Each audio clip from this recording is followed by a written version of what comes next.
Morning mga kadugi, ito gugroom tayo ng isang matted na balahibo ng aso, Shih Tzu sa. So yung Shih Tzu, kakalboy natin kasi no choice. So pag kinalbo yung aso, yung iba na sabi pangit, nakadepende sa itsura ng Shih Tzu. Ito pag kinalbo, nakikita naman na maganda talaga yung aso. So kahit kalboy natin, yung itsura ng aso, maganda naman. So sa nag-request ng paano ba gumupit ng matted na aso. So yung ganitong balahibo, no choice, kalbo na to. Shout out kay Ma'am Clarice Pangilinan. Ito na yung request mo. Paano ba natin i-groom yung matted na aso? Ayan mga kadugi, buhol-buhol na yan. So hindi tayo pupwedeng gumamit ng number 40 or number 30, number 5 or number 7 na razor. So yung gagamitin natin, number 10, exact sa balahibo ng aso na pangkalbo. Kasi kung mas nipis na blade at saka makapal-kapal, pwedeng masugatan yung aso. So mas magandang gamitin na razor yung Andes na brand. Kasi yan yung recommended na magandang brand ng razor. So kakalbuhin natin yung aso. Thank you sa owner, Ma'am Charmin, yung aso niya. Ito mga kadugi, kakalbuhin natin. So pag inumpisahan nyo yung aso mga kadugi, mas maganda may grooming table at saka grooming arms. Tapos itatalin nyo siya, pwedeng pag ganito kasi para hindi siya masakal. Tapos ilagay nyo dito. May lock naman yan.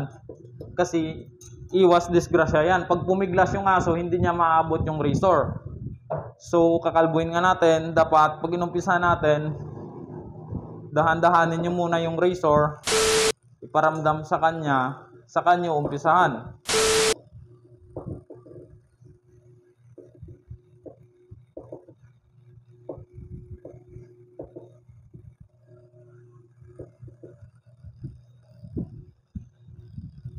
So ayan siya mga kadugi. Kita nyo, perfect sa number 10 na blade kasi yung exact na dikit ng balahibo, perfect pang kalbo yan mga kadugi.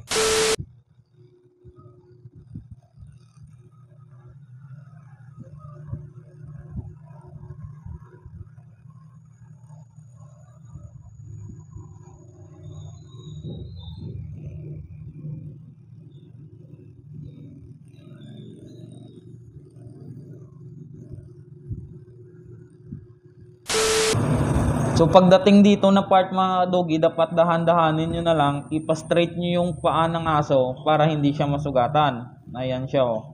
Pag ganyan mga kadugi. Kasi nagsusugat kasi dyan pag hindi tama yung paghawak ng paa ng aso. Pwede siyang masugatan. Pag mga ganito, matted na yung balahibo, hilain nyo yung ganyan, yung balat niya sa unahan, tapos sa kanyo risurin. Para mag-straight yung balat, hindi siya susugat.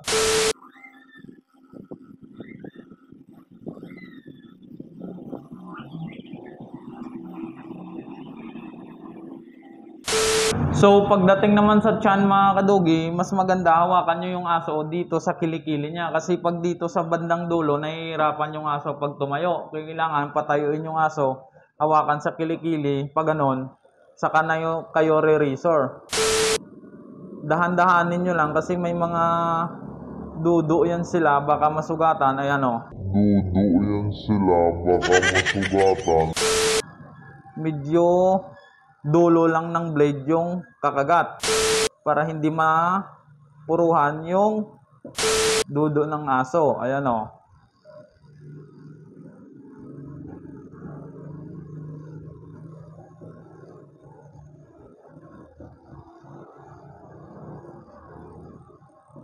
Pagdating dito sa singit mga kadugi, dulo ng razor na blade yung ipapakagat nyo. Kasi pag buo yan yung kumagat, pwedeng masugatan yung aso.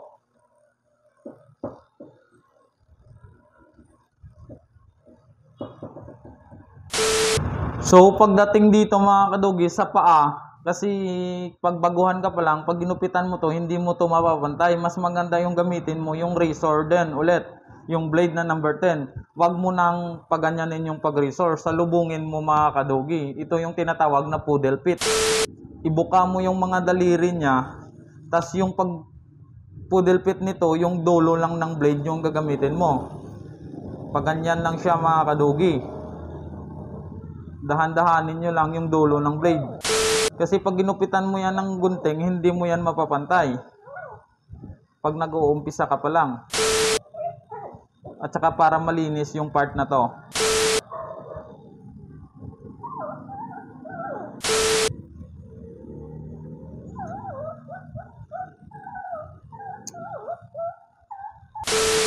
Ayan, ganyan mga kadugi, di ba?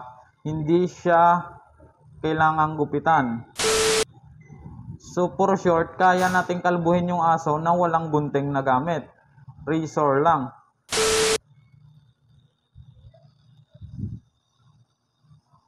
Ayan. Ayan yung tinatawag na poodle pit. Yung mga pagitan ng paa sa daliri mga kadugi, sinasalubong yan ng number 10 na blade para malinis.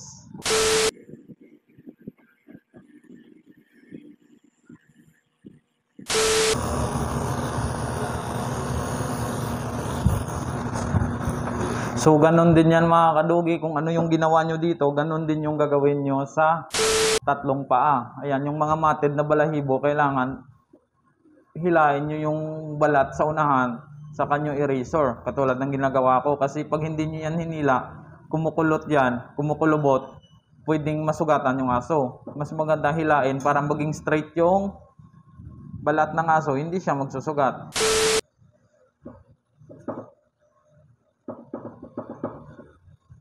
Yan, pagdating dito, medyo sensitive na part, yung kilikili, dapat dahan-dahan lang mga kadugi kasi nagsusugat to. Kasi gawa nga na kumukulot yung balahibo, kumukulubot. Ayan o. Ayan. Yung part na to, nasusugatan kasi to, mas maganda dahan-dahanin nyo. Huwag nyong ilapat yung razor blade ng buo. Dapat patagilid, mga ganun ng lapat.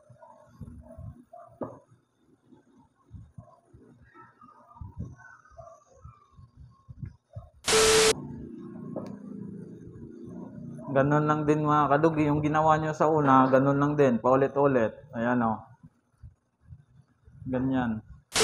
Tapos habang ginagawa nyo, tingnan nyo muna yung reaksyon ng aso. Kasi may mga aso na hindi umiimik, pero yung mata niya umiiling, may tendency magugulat yung aso. Ayan, pagdating dito, dahan-dahan lang. Ayan o, ayan. Kasi nagkakasugat yan mga kadugi pag mali yung lapat ng blade. Yan dyan.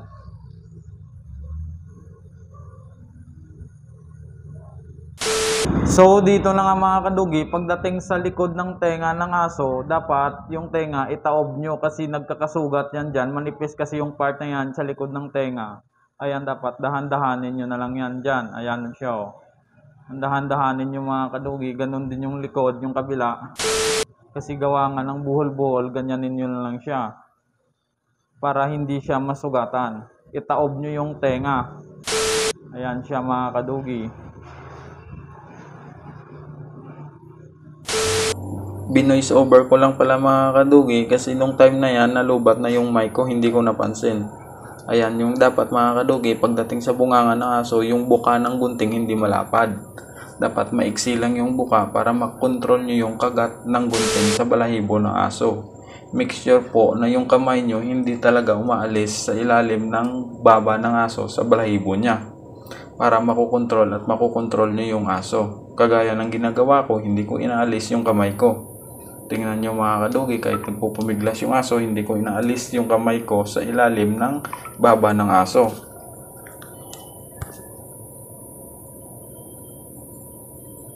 Ayan, tingnan nyo mga kalugi. Kahit nagpupumiglas yung aso.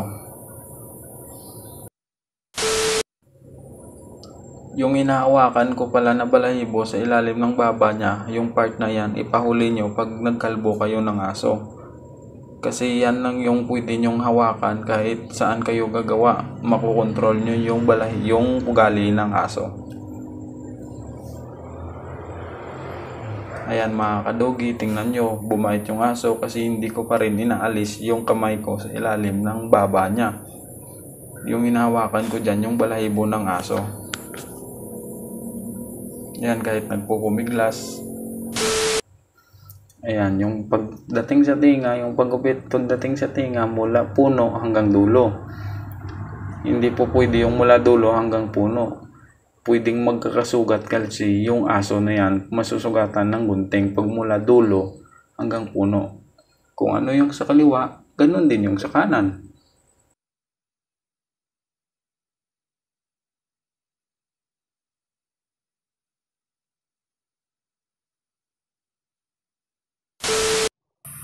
Ayan. Sa gustong mag-request kung ano yung gagawin namin, pwede kayong mag-comment below ng mga aso kung ano yung gugupitan namin, kung anong design ng gupit na may asong available lang gagawin at gagawin ko. So like and subscribe sa aming YouTube channel. Salamat!